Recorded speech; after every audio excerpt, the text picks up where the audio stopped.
What could possibly be the same between these two cities of Vancouver, British Columbia, and what's called Black Rock City in the Nevada desert?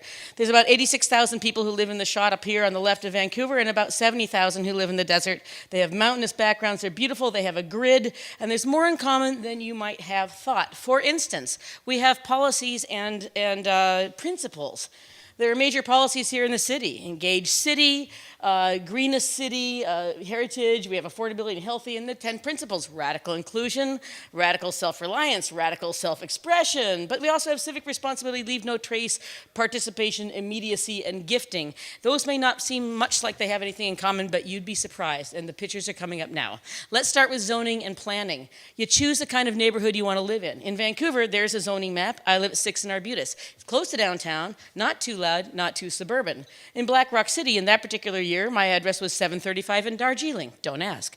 But the purple areas are, there's sound camps, there are quiet zones, and we pick up garbage. In the city, we do it with garbage trucks. In the desert, we're supposed to pick up our own garbage, and matter out of place, or garbage, is called moop. And if you leave litter, it's called moop, and they map it, and you get publicly shamed with a moop map. So in both places, you have to pick up the garbage, but in one place, you do it with trucks, and in another place, you do it like this. But in fact, the lower picture is Keep Vancouver Spectacular, and it shows the kind of tools that you use. You use a little picker-upper things, you got a bag, you go out with volunteers, and guess what? Exactly the same thing happens with a grid of people who walk across 7 square acres, or miles rather, at the end of Burning Man and pick up every single little bit of garbage that was left behind by bad moop people. Affordability is an issue. Tickets are the taxes for the city, the cost of admission. That little package of 2 tickets plus a parking pass is about $900 worth of value for 8 days on the playa. We want an affordable city here. And we popped up an Occupy Black Rock City over here on the right on the top that burned down, and in fact was occupied at Burning Man by tents. It was kind of fun. We have high-rise towers. This one on the left is not really for residential, but it was actually a prototype of a cheap way to build high-rises. We have medium-density multifamily units, and we have single-family housing. And they have different types and sizes and values of each of them. A little bit different, but you can kind of see the similarities between those two grids there, I think. And density is an issue, just like it is here. If you try to claim a big plot of land and put your flagging tape around it, somebody will come along and say, I'm sorry, we need more people here. You've got to look more like downtown and less like the suburbs. 17 more tents are going to come and park in your backyard right about now. And you're going to like your neighbors. We had to fight with our neighbors one year. It was quite funny.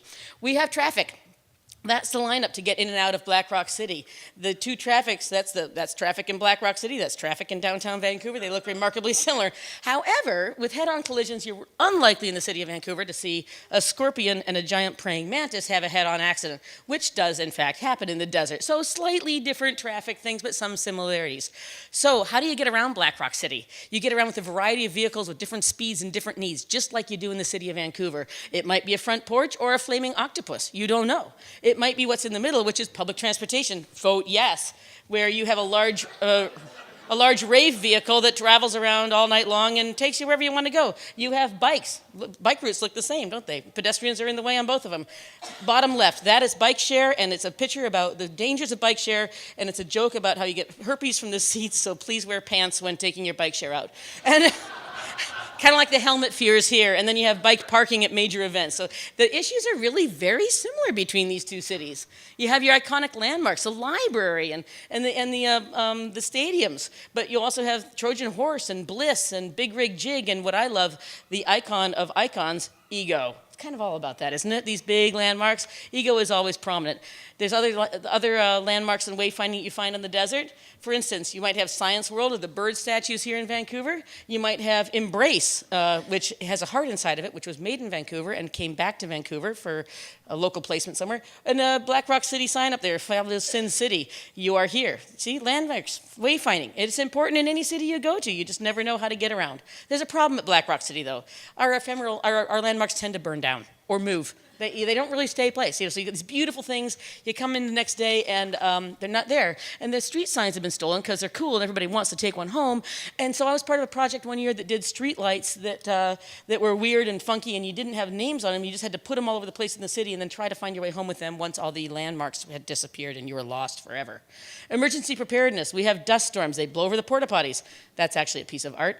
Dust storms where you can't see anything and you have to be dressed properly. You have maps of what people do for injuries. injuries. In the top right-hand corner, that says that most injuries are blisters and cuts, and along with some substance abuse and mental health issues, and how they get out by elevators, or rather by helicopters. And the bottom right was, if all else fails, you talk to God at the Talk to God phone booth. You also have Earth Guardians. They do recycling, and they have the Rangers who try to keep us from being idiots. You have the real Rangers who take care of it if you forget not to be an idiot. You have Lamplighters. You have Center Camp. You have the post office.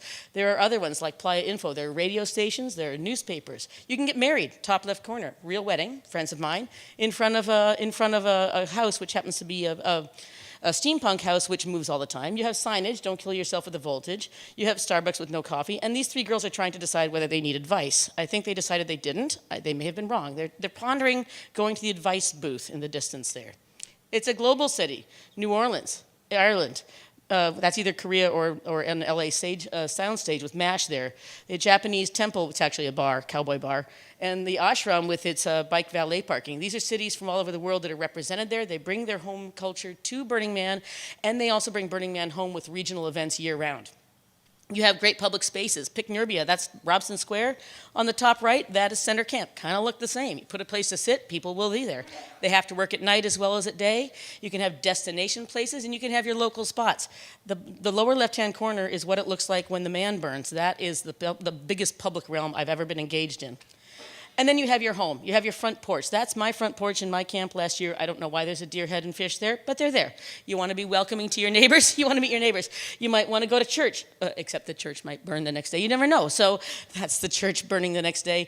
And you want to make sure you're breaking down those walls between you and your neighbors, just like we do right here in Vancouver. You want to make sure you're transparent and you meet everybody.